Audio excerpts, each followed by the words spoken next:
Zo'r, o'tdi, ichkariga kirdi. Yo'q, kirdi. Hasanov, mana Hasanov bizda Hasanov o'ynash kerak futbolni. Ha, do'stlar. 10 kishi, 9 kishi farqi yo'q, hujumga boramiz. Gol uramiz.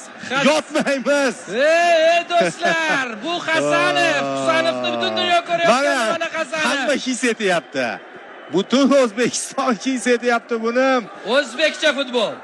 Chempionatdagi eng super gol shu bo'ladi. Bosib o'tdi, o'ziga ishondi, darvozabon bilan yakkama-yakka chiqdi va oyoqlari orasidan kirgizib yuboryapti. Hasanov. Mana ko'ram, darvozabonimizni darhol boshlaganiga respekt. Bu assist do'stlar, bu Edersoncha assist bo'ldi bu. Qarang qanday o'tib ketdi Sadriddin. Hop, oyoqlar orasidan. Go'zal. Va yana bitta oyoqlar orasidan. Bu kolxoz uchun, bu rais uchun dedi. Shunday. Mashhur filmda. Takroriy lavhani qachon bunday sharhlaganmiz bilmayman, lekin yana bitta. Yana bittasi mana marhamat. Ha, do'stlar. Hozir aytib turgandek, bunaqa g'alaba qozonish zavqli bo'ladi.